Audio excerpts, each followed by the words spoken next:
ನಮಸ್ಕಾರ. KRS master ಚಾನಲ್ಗೆ ಸ್ವಾಗತ. ತೇಜಸ್ವಿ ಅವರು ಕರೆಂಟ್ ಬಿಲ್ ಕಟ್ಟೋದಕ್ಕೆ ಹೋಗ್ತಾ ಇರಬೇಕಾದ್ರೆ ಯಾರು ಪೋಸ್ಟ್ಮ್ಯಾನ್ ಜಬ್ಬಾರ್ ಕಾಣಿಸಿದ್ರು. ಎಲ್ಲಿ ಕಾಣಿಸಿದ್ರು? ಪಶು ಆಸ್ಪತ್ರೆ, ವೆಟರ್ನರಿ ಹಾಸ್ಪಿಟ್ಲ್ ಮುಂದೆ. ಅವಾಗ ಮಾತಾಡ್ಸೋಕ್ಕೆ ಶುರು ಮಾಡ್ತಾರೆ. ಏನು ಇಷ್ಟು ದಿನ ಆದರೂ 3-4 ದಿನ ಕಣ್ಣಿಗೆ ಕಾಣಲಿಲ್ಲ, ಯಾವುದು ಲೆಟ್ರ್ ಕೊಡಲಿಲ್ಲ, ಏನೂ ಇಲ್ಲ ಅಂತ ಕೇಳಿದಾಗ ಅದಕ್ಕೆ ಕೆಲವೊಂದು ಅಸಡ್ಡೆ ಮಾತುಗಳನ್ನು ಆಡ್ತಾ ಆಮೇಲೆ ಏನೇನು ತೊಂದರೆ ಆಯಿತು ಅಂತೆಲ್ಲ ಹೇಳೋದಕ್ಕೆ ಶುರು ಮಾಡ್ತಾನೆ. ಹಿಂಗೆ ಮನೆಗಳ ಮುಂದೆಲ್ಲ 3-4 ನಾಯಿಗಳು ಮಲಗಿರ್ತವೆ. ಎಲ್ಲಿ ನೋಡಿದ್ರು ಈ ಥರ ನಾಯಿಗಳು ಕಚ್ಚಂಥದ್ದು ಅವಾಗ ಸಮಸ್ಯೆ ಆಗ್ತಾ ಇರುತ್ತೆ.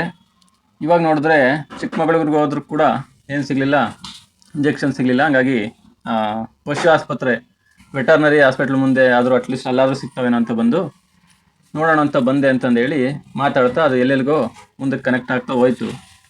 ಇಂಜೆಕ್ಷನ್ನು, ಆಮೇಲೆ ಈ ಹುಚ್ಚು ನಾಯಿಗಳು ಅಥವಾ ನಾಯಿಗಳು ಯಾಕೆ ಹೆಚ್ಚಾಗ್ತವೆ, ಅವನ್ನ ಸರಿಯಾದ ರೀತಿ ನೋಡ್ಕೊಳ್ಳೋವಂಥದ್ದು ಯಾರ ಕೆಲಸ ಅಂದರೆ ನಗರ ಪಾಲಿಕೆ ಅಥವಾ ಏನು ನಗರವನ್ನು ಸ್ವಚ್ಛವಾಗಿಡೋವಂಥದ್ದು ಯಾರ ಕೆಲಸ ಅಂತಂದೆಲ್ಲ ಕತೆ ಮುಂದುವರ್ಸಿದ್ರು.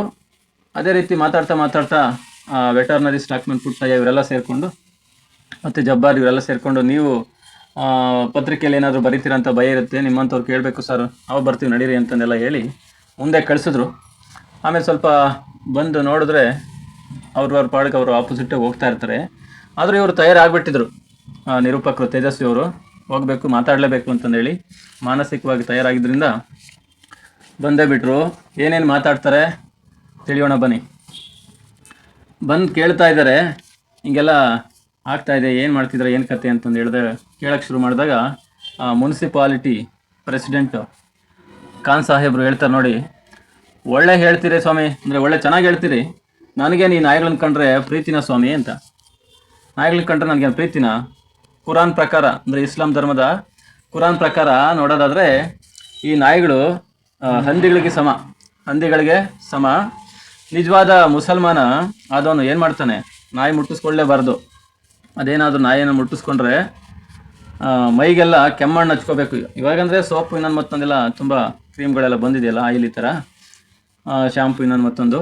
ಆವಾಗ ಆ ಥರ ಮೈಗೆಲ್ಲ ಕೆಮ್ಮಣ್ಣು ಹಚ್ಕೊಂಡು ಸ್ನಾನ ಮಾಡಬೇಕಂತೆ, ಎಲ್ಲ ಕ್ಲಿಯರ್ ಆಗತ್ತರ. ಅಂಥದ್ರಲ್ಲಿ ನಾನು ಈ ನಾಯಿಗಳನ್ನು ಏನಾದರೂ ಸಾಕ್ಕೊಂಡಿದ್ದೀನಿ ಅಂತಂದೆಲ್ಲ ಹೇಳ್ತೀರಲ್ಲ ನೀವು ಅಂತ. ಅವನ್ನೆಲ್ಲ ಏನು ಎರಾಡಿಕೇಟ್ ಮಾಡೋದಕ್ಕೆ ನಾವು ಏನೇನು ಮಾಡಬೇಕಾಗಿತ್ತು ಅದನ್ನೆಲ್ಲ ಮಾಡಿದ್ದೀವಿ. ಎರಾಡಿಕೇಟ್ ಅಂದರೆ ನಿರ್ಮೂಲನೆ ಮಾಡೋದು, ಕ್ಲಿಯರ್ ಮಾಡೋದು. ಏನೇನು ಮಾಡಿದ್ವಿ? ಶೂಟ್ ಮಾಡಿಸಿದ್ವಿ, ಪಾಯ್ಸನ್ ವಿಷ ತರಿಸಿ ಹಾಕ್ಸಿದ್ದೀನಿ. ಈ ಥರ ಒಬ್ಬ ಮುನ್ಸಿಪಾಲ್ಟಿ ಪ್ರೆಸಿಡೆಂಟು ಆದವನು ಇನ್ನೇನೇನು ಮಾಡ್ಬೋದು ಹೇಳಿ ಸರ್ ಅಂತ ಕೇಳ್ತಾನೆ. ಈ ಸಾರಿ ನಾವು ತರಿಸಿರೋದ ಡಾಗ್ ಪಾಯ್ಸನ್ ಅಷ್ಟೊಂದು ಮೋಸ್ಟ್ಲಿ ಎಫೆಕ್ಟಿವ್ ಆಗಿ, ಪರಿಣಾಮಕಾರಿಯಾಗಿ ಕೆಲಸ ಮಾಡಲಿಲ್ವೇನೋ, ಹಂಗಾಗಿ ಇಷ್ಟೊಂದು ಎತ್ಕೊಳ್ತಾವೆ ನೋಡಿ. ಅದರಲ್ಲೂ ಕೂಡ ಕಲಬೆರಕೆ ಮಾಡ್ತಾರೇನೋ ವಿಷಯದಲ್ಲೂ ಅಂತಂದೆಲ್ಲ ಬೇರೆ ವರ್ಷನ ಶುರು ಮಾಡ್ದ. ಆದರೂ ಈ ವರ್ಷ ಸುಮಾರು 200-300 ನಾಯಿನಾದರೂ ಸಾಯಿಸಿದ್ದೀವಿ ನೋಡಿ ಅಂತಂದೆಲ್ಲ ಖಾನ್ ಸಾಹೇಬರು ತೇಜಸ್ವಿ ಅವ್ರಿಗೆ ಹೇಳ್ತಾವೆ. ಏನಪ್ಪ ಅಂದರೆ ಅವು ಮುನ್ಸಿಪಾಲ್ಟಿ ಅದ್ಬಸ್ತಲ್ಲಿರಬೇಕು, ಅದ್ಬಸ್ ಒಳಗಡೆ ಇದ್ದರೆ ಮಾತ್ರ ನಾವು ಆಕ್ಷನ್ ತಗೋಬೋದು, ಇಲ್ಲಾಂದರೆ ಬೇರೆ ಕಡೆ ಎಲ್ಲ ನಾವು ಹೋಗೋಕ್ಕಾಗಲ್ಲ ಅಂತಂದೇಳಿ ಖಾನ್ ಸಾಹೇಬರು ಅವ್ರದ್ದು ಬಿಳಿ ಗಡ್ಡ ಇರುತ್ತಲ್ಲ, ಆ ಬಿಳಿ ಗಡ್ಡವನ್ನು ಚೆನ್ನಾಗಿ ನೀವ್ಕೊಳ್ತಾ ಡಾಗ್ ಎರಾಡಿಕೇಷನ್ ಎಕ್ಸಾಮ್ಗೆ ಕ್ವಶನ್ ಆನ್ಸರ್ ಬೇಕಾಗುತ್ತೆ, ನೋಡೋಣ ಯಾವುದಾದ್ರು ಕ್ವಶನ್ ಬರುತ್ತೆ ಅಂತ ಮುಂದೆ. ಆ ಡಾಗ್ ಎರಾಡಿಕೇಷನ್ ಅಂದರೆ ನಾಯಿಗಳ ನಿರ್ಮೂಲನೆ, ಆ ಪ್ರೋಗ್ರಾಮನ್ನೆಲ್ಲ ವಿವರಣೆ ಮಾಡಿ ಹೇಳ್ದ. ಮುಂದಕ್ಕೆ ಹೇಳ್ತಾರೆ, ನಿಮ್ಮ ನೌಕರರು ಒಂದೇ ಒಂದು ನಾಯನ್ನು ಕೊಲ್ಲದೆ ನಿಮಗೆ ಸುಳ್ಳು ಲೆಕ್ಕ ಕೊಟ್ಟಿದ್ದಾರೆ ಖಾನ್ ಸಾಹೇಬ್ರೆ ಅಂತಂದೇಳಿ ತೇಜಸ್ವಿ ಅವರು ಸುಮ್ಮನೆ ಬಂದು ಲೆಕ್ಕ ಕೊಟ್ಟಿರ್ತಾರೆ. ಒಂದು ಸಾರಿ ನೀವು ಪೇಟೆ ಬೀದಿಗೆ ಹೋಗ್ರಿ, ಅಲ್ಲಿ ಹೋಗಿ ತಿರುಗಾಡಿದ್ರೆ ಗೊತ್ತಾಗುತ್ತೆ. ಒಂದು ಕೆಲಸ ಮಾಡಿ, ಇನ್ಮೇಲೆ ನಾಯಿ ಏನಾದರೂ ಕೊಂದಿದ್ದೀವಿ ಅಂತ ಅವ್ರು ಏನೇನು ಹೇಳೋದಕ್ಕೆ ಬಂದರೆ, ನಾಯಿ ಕೊಂದರೆ ಬಾಲ ತಗೊಂಡು ಬಂದು ತೋರಿಸ್ಬೇಕು ಅಂತ ಹೇಳ್ಬಿಡಿ ನಿಮ್ಮ ಕೆಲಸಗಾರರಿಗೆ, ಆವಾಗ ಅದು ಲೆಕ್ಕ ಸುಳ್ಳು ನಿಜನೋ ಅಂತ ನಿಮಗೆ ಗೊತ್ತಾಗುತ್ತೆ. ಈ ಥರದ್ದೆಲ್ಲ ಐಡಿಯಾಸ್ ಕೊಟ್ಟರು. ಮೂಡಿಗೆರೆ ಒಳಗೆ ಇನ್ನೂ ತುಂಬ ಕಂತ್ರಿ ನಾಯಿಗಳಿರೋದಂತೂ ನಿಜ. ಅಂದರೆ ಕಂತ್ರಿ ನಾಯಿಗಳಂದರೆ ಇಲ್ಲಿ ಬರೀ ನಾಯಿಗಳಲ್ಲ, ಮೂಡಿಗೆರೆಯಲ್ಲಿ ಎಲ್ಲನೂ ಒಳ ಅರ್ಥದಲ್ಲೆಲ್ಲ ಹೇಳೋಕ್ಕೆ ಶುರು ಮಾಡ್ತಾರೆ. ಅದಕ್ಕೆ ಕಾರಣ ಹೇಳ್ತೀನಿ ಕೇಳಿ ಏನೇನು ಅಂತ. ಅವೆಲ್ಲ ಇಲ್ಲಿ ನಾಯಿಗಳೆಲ್ಲ ಹೊರಗಡೆಯಿಂದ ಇಲ್ಲಿಗೆ ಎಕ್ಸ್ಪೋರ್ಟ್ ಆದವು. ಬೇರೆ ಬೇರೆ ಕಡೆಯಿಂದ ತಂದು ಏನು ಮಾಡ್ತಾರೆ, ಲಾರಿಲಿ ನಾಯಿಗಳನ್ನು ತುಂಬ್ಕೊಂಡು ಬರೋದು, ಇಲ್ಲಿ ರಾತ್ರಿ ಬಿಟ್ಟು ಹೋಗ್ತಾರೆ. ಯಾಕೆಂದರೆ ಅವರ ಧರ್ಮದ ಪ್ರಕಾರ, ಅಂದರೆ ಹಿಂದೂ ಧರ್ಮದ ಪ್ರಕಾರ ಈ ಥರ ಪ್ರಾಣಿ ಹಿಂಸೆ ಮಾಡೋ ಆಗಿಲ್ವಲ್ಲ, ಅದಕ್ಕೆ ನಾಯಿಕಾಟ ವಿಪರೀತ ತುಂಬ ಜಾಸ್ತಿ ಇದೆ ಅಂತಂದೇಳಿ ಏನು ಮಾಡೋದು, ಲಾರಿಲಿ ತುಂಬಿಸ್ಕೊಂಡ್ಬಿಡ್ತಾರೆ, ದೂರ ಎಲ್ಲಾದರೂ ಬಿಟ್ಟು ಬಿಡ್ತಾರೆ, ಹಂಗೇನೆ ಬೇರೆ ಕಡೆಯಿಂದ ಇಲ್ಲಿ ತಂದು ಬಿಟ್ಟಿದ್ದಾರೆ ಅಂತ ಖಾನ್ ಸಾಹೇಬರು ಹೇಳಕ್ಕೆ ಶುರು ಮಾಡ್ದ. ಅದಕ್ಕೆ ಕೇಳ್ತಾರೆ ತೇಜಸ್ವಿ ಅವರು, ಹಂಗೆಲ್ಲ ಮಾಡ್ತಾರೆ ಅಂದರೆ ನೀವು ಯಾಕೆ ಸುಮ್ಮನಿದ್ದೀರಾ, ಸರ್ಕಾರಕ್ಕೆ ಯಾಕೆ ನೀವು ಕಂಪ್ಲೇಂಟ್ ಕೊಡಬಾರ್ದು, ಕಂಪ್ಲೇಂಟ್ ಯಾಕೆ ಮಾಡಬಾರ್ದು ಅಂತ. ನಾನು ಆಕ್ಷನ್ ತಗೊಂಡೇ ಬಿಡ್ತಿದ್ದೆ, ಆದರೆ ಇವನ್ನೆಲ್ಲ ಯಾರು ನೋಡಿದ್ದಾರೆ, ಅಂದರೆ ಸುಮ್ಮನೆ ಹೆಂಗೆ ಕಂಪ್ಲೇಂಟ್ ಕೊಡೋದು, ಆಕ್ಷನ್ ತಗೊಳ್ಳೋದು, ಏನು ದಾಖಲೆ ಇದೆ, ಎಲ್ಲಕ್ಕೂ ದಾಖಲೆ ಬೇಕು, ಸಾಕ್ಷಿ ಹೇಳ್ತಾರೆ. ಯಾರು ಸಾಕ್ಷಿ ಹೇಳ್ತಾರೆ ಇದಕ್ಕೆ ಬಂದು, ಎಲ್ಲ ರಾತ್ರೋರಾತ್ರಿ ನಡೆಯೋ ಕೆಲಸ ಈ ಥರ. ಅಂದರೆ ದುರ್ಗಪ್ಪ ಹೇಳ್ದಂಗೆ ಆಯ್ತು ಕತೆ.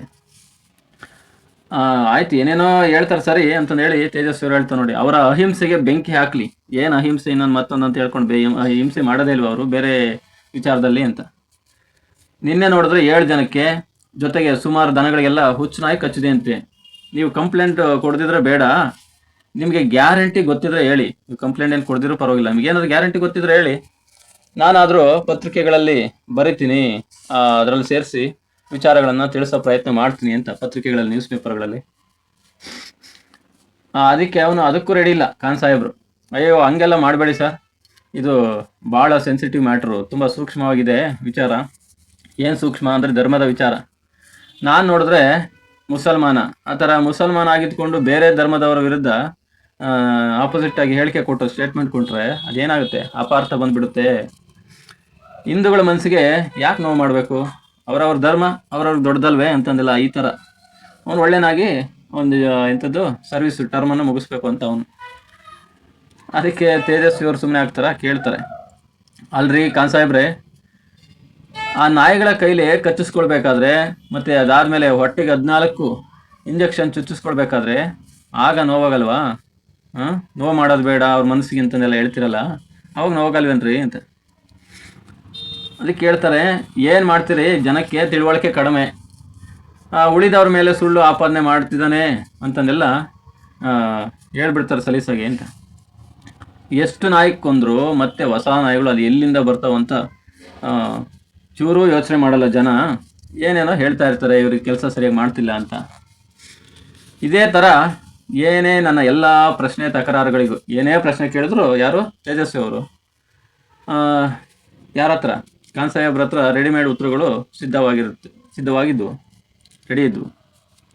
ಇನ್ನು ಸರ್ಕಾರಿ ವ್ಯವಹಾರದ ರೀತಿ ಈತ ಇವನು ಮಾತನಾಡ್ತಿರ್ಬೇಕಾದ್ರೆ ಆ ಸ್ಟಾಕ್ ಮ್ಯಾನ್ ಪುಟ್ಟಯ್ಯ ಚಿತಾವಣೆ ಮಾಡಿ ಹೆಬ್ಬಿಸ್ದ, ಎಲ್ಲ ಹೇಳಿದ್ನಲ್ಲ ಸ್ಟಾಕ್ ಮ್ಯಾನ್ ಪುಟ್ಟಯ್ಯ.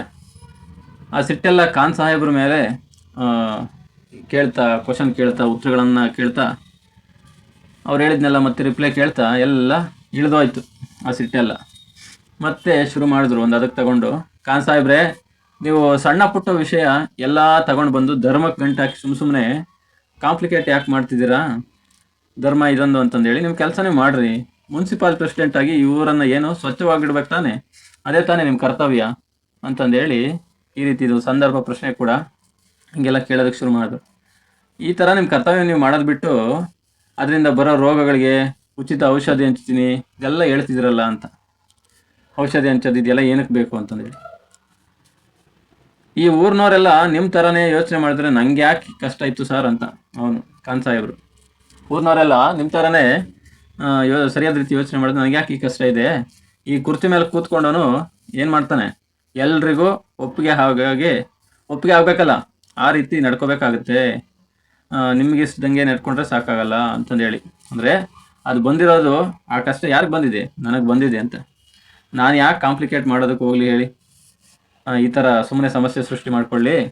ಮೊನ್ನೆ ನೋಡಿ ಒಂದು ಸಮಸ್ಯೆ ಯಾರಿಗೇ ಬಿಡ್ತು, ಏನೋ ಕೃಷ್ಣೇಗೌಡರ ಆನೆ ನೋಡಿ, ಎಲ್ಲಿಗೋದ್ರು ಕೃಷ್ಣೇಗೌಡರ ಆನೆ ಮೇಲೆ ಏನೋ ಒಂದು ದೂರ ಎಳ್ಳಲೇಬೇಕು ಪ್ರತಿಯೊಂದು ವಿಚಾರದಲ್ಲೂ ಕೂಡ. ಕೃಷ್ಣೇಗೌಡರ ಆನೆನ ಪೇಟೆ ಬೀದಿಲಿ, ನಗರದ ಬೀದಿಲಿ, ಸಿಟಿಯ ಏರಿಯಾಗಳಲ್ಲಿ ತುಂಬ ಜನಜಂಗುಳಿ ಇರುತ್ತಲ್ಲ ಅಂಥ ಕಡೆ ಎಲ್ಲ ಕರ್ಕೊಂಡು ಹೋಗಬೇಡಿ ಅಂತ ಅಂದಿದ್ದಕ್ಕೆ ಬೇರೆ ಥರನೇ ಮಾತಾಡ್ಬಿಟ್ರು ಅಂತ ಹೇಳ್ತಾವೆ ನೋಡಿ. ನೀವು ರಂಜಾನ್ ದಿನ ಒಂಟೆನ ಪೇಟೆ ಬೀದಿಲಿ ಕರ್ಕೊಂಡು ಹೋಗ್ಬೋದು, ನಾವು ಮಾತ್ರ ಆನೆ ಕರ್ಕೊಂಡು ಹೋಗ್ಬಾರ್ದಾ ಅಂತಂದು ಹೇಳೋದಕ್ಕೆ, ಈ ಥರ ಎಲ್ಲ ಹೇಳೋದಕ್ಕೆ ನೀನು ಯಾರು ಅಂತ ಒಂದಷ್ಟು ಜನ ಜಗಳಕ್ಕೆ ಬಂದರು ಅಂತಂದೇಳಿ ಖಾನ್ ಸಾಹೇಬರು ಅವನ ಸಮಸ್ಯೆ ಅವನು ಹೇಳೋದಕ್ಕೆ ಶುರು ಮಾಡ್ದ. ಆನೆ ಪೇಟೆ ಬೀದಿಯಲ್ಲಿ ಅಂದರೆ ನಗರದ ಸಿಟಿ ಬೀದಿಯಲ್ಲಿ ಹೋಗ್ತಾ ಅಂಗಡಿಯವನ ಸೇಬಿನ ಹಣ್ಣು, ದ್ರಾಕ್ಷಿ, ತರಕಾರಿ ಮತ್ತು ಇನ್ನು ಏನೇನು ಅಂಗಡಿಯವನ ಮೂಲಂಗಿ, ಕೊತ್ತಂಬರಿ ಸೊಪ್ಪಂತೆ ಎಷ್ಟೊಂದು ತರಕಾರಿಗಳೆಲ್ಲ ಹಣ್ಣುಗಳು ಇರ್ತಾವಲ್ಲ ಎಲ್ಲ ತಗೊಂಡು ತಿಂದ್ಬಿಟ್ಟಿದೆ. ಇಲ್ಲಿ ತರಬೇಡಿ ಆನೆನ ಅಂದರೆ ಅದನ್ನು ಹಿಂದೂ ಮುಸ್ಲಿಂ ಈ ಥರ ಎಲ್ಲ ಏನೇನೋ ಪ್ರಶ್ನೆ ಮಾಡೋದಕ್ಕೆ ಶುರು ಮಾಡ್ತಾರೆ. ಇಂಥ ಜನಗಳಿಗೆ ಏನು ಹೇಳ್ತೀರಾ ಸರ್? ಸಿಂಪಲ್ ವಿಷಯ, ಒಂದು ಸಣ್ಣದೊಂದು ವಿಷಯವನ್ನು ಕಾಂಪ್ಲಿಕೇಟ್ ಮಾಡ್ತೀನಿ ಅಂತಿದ್ದೀರಲ್ಲ. ಈ ಕುರ್ಚಿ ಮೇಲೆ ತಾವು ಅಂದರೆ ನೀವು ಒಂದಲ್ಲ ಒಂದಿನ ಕೂತ್ಕೊಂಡ್ರೆ ಗೊತ್ತಾಗುತ್ತೆ ಹೇಗೆ ಎಲ್ಲ ಕಾಂಪ್ಲಿಕೇಟ್ ಆಗಿದೆ ಅನ್ನೋದು ಅಂತ. ಅಂದರೆ ಈ ಕೆಲಸಗಳೇ ಒಂಥರ ಏನು ಜನರಿಗೆ ಸೇವೆ ನೀಡುವಂಥ ಕೆಲಸಗಳಿದೆಯಲ್ಲ ಎಲ್ಲ ಹಿಂಗಾಗ್ಬಿಡ್ತವೆ ಅಂತ ಅವನ ಮಾತುಗಳಲ್ಲಿ ಹೇಳ್ದ ಖಾನ್ ಸಾಹೇಬ್. ನಿನ್ನೆ ಹುಚ್ಚು ನಾಯಿ ಅದಕ್ಕೂ ಕಚ್ಚಿದೆ ಅಂತಾರೆ, ಅದಕ್ಕೇನಾದರೂ ಹುಚ್ಚು ಬಂದರೆ ಏನು ಕತೆ ಯೋಚಿಸಿ ಖಾನ್ ಸಾಹೇಬ್ರೆ ಅಂತ ಇವರು ತೇಜಸ್ವಿ ಅವರು. ಅದೇ ಆನೆನೆಲ್ಲ ಪೇಟೆ ಬೀದಿಯಲ್ಲಿ ಕರ್ಕೊಬಾರ್ದಂಗೆಲ್ಲ ಹೇಳ್ತಿರಲ್ಲ, ಅಂಥದ್ರಲ್ಲಿ ಹುಚ್ಚು ನಾಯಿ ಏನು ಆನೆಗೂ ಕಚ್ಚಿದೆ ಅಂತ ಹೇಳ್ತಾರೆ.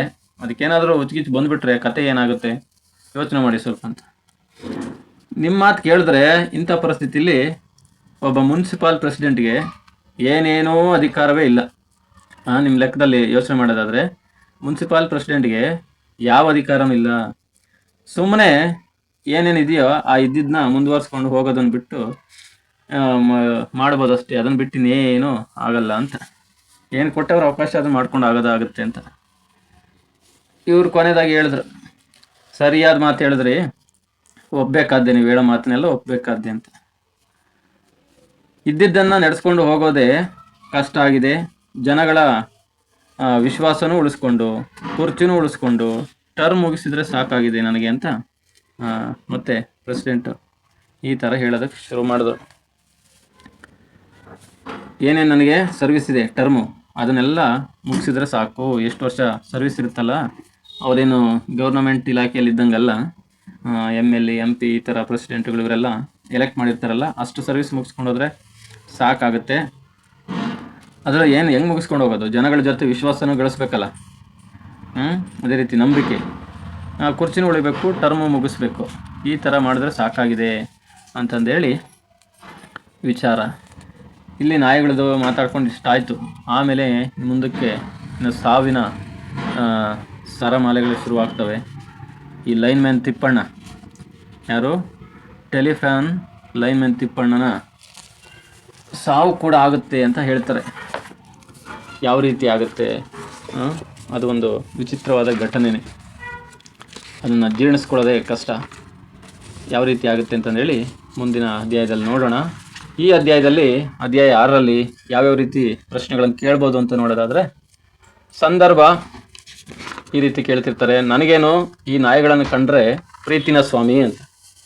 ಇನ್ನು ಎರಡನೇದು, ಹೊರಗಡೆಯಿಂದ ಎಕ್ಸ್ಪೋರ್ಟ್ ಆದವು. ಇದು 2023ರಲ್ಲಿ ಕೇಳಿದ್ದಾರೆ. ಹೊರಗಡೆಯಿಂದ ಎಕ್ಸ್ಪೋರ್ಟ್ ಆದವು ಫೈನಲ್ ಎಕ್ಸಾಮಲ್ಲಿ ಕೇಳಿರೋಂಥದ್ದೇ. ಅದಾದಮೇಲೆ ಇನ್ನೊಂದು ಪ್ರಶ್ನೆ ಕೆಲವೊಂದು ಸರಿ ಕೇಳ್ತಾರೆ, ಮುನ್ಸಿಪಾಲ್ ಪ್ರೆಸಿಡೆಂಟಾಗಿ ಊರನ್ನು ಸ್ವಚ್ಛವಾಗಿಡೋದು ನಿಮ್ಮ ಕರ್ತವ್ಯ ಅಂತಂದೇಳಿ. ಯಾರು ಹೇಳ್ತಾರೆ ಅಂತ ನಿಮಗೆಲ್ಲ ನೆನಪಾಗಿರುತ್ತೆ ಈಗ. ಈ ಥರ ಅದ್ರ ಜೊತೆಗೆ ಇನ್ನು 2 ಮಾರ್ಕ್ಸ್ ಕ್ವಶನ್ ನೋಡೋದಾದರೆ ಏನು ಹೇಳ್ತಾರೆ ನೋಡಿ, ನಾಯನ್ನು ಕೊಲ್ಲದೆ ನೌಕರರು ಸುಳ್ಳು ಹೇಳಿರುವವರೆಂದು ನಿರೂಪಕರು ಯಾವ ಸಲಹೆ ನೀಡಿದರು ಅಂತ. ಇದು 2024ರಲ್ಲಿ 2 ಬಾರಿ ಕೇಳಿದ್ದಾರೆ. ಫಸ್ಟ್ ಎಕ್ಸಾಮು ಮತ್ತು ಸಪ್ಲಿಮೆಂಟರಿ ಸೆಕೆಂಡ್ ಎಕ್ಸಾಮ್ ಅಂತ ಇವಾಗ ಏನು ಹೇಳ್ತೀವಲ್ಲ ಆ ಥರ ಹಿಂಗೆಲ್ಲ ಕ್ವಶನ್ ಕೇಳ್ತಾರೆ. ಇನ್ನು 4 ಮಾರ್ಕ್ಸ್ ಅದು ತುಂಬ ಕೇಳ್ತಿರ್ತಾರೆ. 2 ಮಾರ್ಕ್ಸ್ದು ಚೆನ್ನಾಗಿ ನೆನ್ಪಿಟ್ಕೋಬೇಕಾಗುತ್ತೆ. ಏನೇ ಸುಳ್ಳು ಹೇಳಿದ್ರು ಅಂತಂದೇಳಿ, ಅಂದರೆ ಸುಮ್ಮನೆ ಕೊಂದುಬಿಟ್ಟಿದ್ದೀವಿ ಅಂತ ಹೇಳ್ತಾರಲ್ಲ, ಅದಕ್ಕೆ ಸಾಕ್ಷಿ ಬೇಕಾಗುತ್ತೆ ಅಂತಂದೇಳಿ ಆ ನಾಯಿ ಬಾಲಗಳನ್ನು ತೆಗೆದುಕೊಂಡು ಬರ್ರಿ ಅಂತ ಕೇಳ್ತಾರಲ್ಲ ಇವರು, ಆ ಥರ ವಿಚಾರ. ಇನ್ನು 4 ಮಾರ್ಕ್ಸ್ ಕ್ವಶನ್ ನೋಡೋದಾದರೆ, ಬೀದಿ ನಾಯಿಗಳ ನಿವಾರಣೆಗೆ ಖಾನ್ ಸಾಹೇಬರು ತೆಗೆದುಕೊಂಡಿದ್ದ ಕ್ರಮಗಳು ಯಾವುವು ಅಂತ. ಖಾನ್ ಸಾಹೇಬರು ಏನೇನು ಕ್ರಮಗಳನ್ನು ತಗೊಂಡಿದ್ರು ಬೀದಿ ನಾಯಿಗಳನ್ನು ಖಾಲಿ ಮಾಡಿಸೋದಕ್ಕೆ ಅಂತ ಪ್ರೋಗ್ರಾಮ್. ಇನ್ನು MCQ ಅಥವಾ 1 ಮಾರ್ಕಲ್ಲಿ ಬಿಟ್ಟ ಸ್ಥಳ ಹಿಂಗೆಲ್ಲ ಇವುದಲ್ಲಿ ಕೇಳ್ತಿರ್ತಾರೆ. ಮುನ್ಸಿಪಾಲಿಟಿ ಪ್ರೆಸಿಡೆಂಟರ ಹೆಸರೇನು ಅಂತಂದೇಳಿ. ಮುನ್ಸಿಪಾಲಿಟಿ ಪ್ರೆಸಿಡೆಂಟರ ಹೆಸರು ನಮ್ಮೆಲ್ಲರಿಗೂ ಗೊತ್ತಿದೆ, ಏನು, ಖಾನ್ ಸಾಹೇಬ. ಇನ್ನು ನಿರೂಪಕರ ಪ್ರಕಾರ ಮುನ್ಸಿಪಾಲಿಟಿ ಪ್ರೆಸಿಡೆಂಟರ ಕರ್ತವ್ಯ ಯಾವುದು? ಊರನ್ನು ಸ್ವಚ್ಛವಾಗಿಡೋದೇ ಅವರ ಕರ್ತವ್ಯ. ಈ ಥರ ಇಷ್ಟೇ ಪ್ರಶ್ನೆಗಳು ಚೆನ್ನಾಗಿ ನೆನಪಿದ್ರೆ ಒಳ್ಳೆ ರೀತಿ ಸ್ಕೋರ್ ಮಾಡ್ಬೋದು. ಇದೇ ಥರ ನಮ್ಮ ಮುಂದಿನ ಅಧ್ಯಾಯಗಳನ್ನು ಕೂಡ ತಪ್ಪದೆ ವೀಕ್ಷಣೆ ಮಾಡಿ ಹೆಚ್ಚಿನ ಸ್ಕೋರನ್ನು ಪಡ್ಕೋಬೋದು. ಯಾಕಂದರೆ ಗದ್ಯ ಭಾಗದಲ್ಲಿ ಮತ್ತು ಕಾವ್ಯ ಭಾಗ ಅಂತ ಏನು ಪದ್ಯ ಭಾಗದಲ್ಲಿ ಎಷ್ಟು ವೈಟೇಜ್ ಇರುತ್ತೋ ಅದೇ ರೀತಿ ಇಲ್ಲೂ ಕೂಡ ಆಪ್ಷನೆಲ್ಲ ಸೇರಿಸಿ 25 ಮಾರ್ಕ್ಸ್ ಪ್ರಿಪ್ರೇಟ್ರಿ ಎಲ್ಲದರಲ್ಲೂ ಕೂಡ 80 ಮಾರ್ಕ್ಸ್ ಇದ್ದಾಗ ಈ 25 ಮಾರ್ಕ್ಸ್ಗೆ ಇದೊಂದೇ ದೀರ್ಘಗದ್ಯದಲ್ಲಿ ವೈಟೇಜ್ ಇರುತ್ತೆ. ಒಳ್ಳೆ ಸ್ಕೋರ್ ಮಾಡ್ಬೋದು. ಕಂಟಿನ್ಯೂಸ್ ಸ್ಟೋರಿ ಚೆನ್ನಾಗಿ ಅರ್ಥ ಆಗುತ್ತೆ ನೆನ್ಪಿಟ್ಕೊಳ್ಳೋಕ್ಕೆ. ಇದನ್ನು ಕೊನೆಯದಾಗಿ ಎಲ್ಲ ಸೇರಿಸಿ ಒಂದು ಸಾರಾಂಶದ ರೀತಿ ವಿಡಿಯೋ ಕೂಡ ಮಾಡೋಣ. ಎಲ್ಲ ಅಧ್ಯಾಯಗಳು ಒಂದೇ ಒಂದು ವಿಡಿಯೋದಲ್ಲಿ ಆ ರೀತಿ ಕೂಡ ಒಂದು ಮಾಡೋಣ. ಈ ಥರ ವಿಚಾರಗಳನ್ನು ಚೆನ್ನಾಗಿ ನೆನ್ಪಿಟ್ಕೊಳ್ಳಿ. ಇದೇ ರೀತಿ ಇನ್ನೂ ಹೆಚ್ಚಿನ ಗದ್ಯ ಪದ್ಯಗಳ ವಿಡಿಯೋಗಳನ್ನು ಕೂಡ ವೀಕ್ಷಣೆ ಮಾಡಿ ನಿಮ್ಮ ಅಭಿಪ್ರಾಯಗಳನ್ನು ತಿಳಿಸಿ. ಈ ವಿಡಿಯೋ ಕೂಡ ನಿಮಗೆ ಇಷ್ಟ ಆಗಿದರೆ, ಈ ವಿಚಾರ ಇಷ್ಟ ಆಗಿದರೆ ಲೈಕ್ ಮಾಡಿ, ಶೇರ್ ಮಾಡಿ. ನೀವಿನ್ನೂ KRS ಮಾಸ್ಟರ್ ಚಾನಲ್ನ ಸಬ್ಸ್ಕ್ರೈಬ್ ಮಾಡಿಲ್ಲ ಅಂದರೆ ಸಬ್ಸ್ಕ್ರೈಬ್ ಮಾಡಿ. ಅದೇ ರೀತಿ ಫಾಲೋ ಮಾಡ್ತಾ ಸದಾ ಬೆಂಬಲಿಸಿ ಕನ್ನಡ ವಿಚಾರಗಳನ್ನು. ನಿಮ್ಮೆಲ್ಲ ಪರೀಕ್ಷೆಗಳಿಗೆ, ಎಕ್ಸಾಮ್ಸ್ಗೆ ಶುಭವಾಗಲಿ. ಧನ್ಯವಾದಗಳು.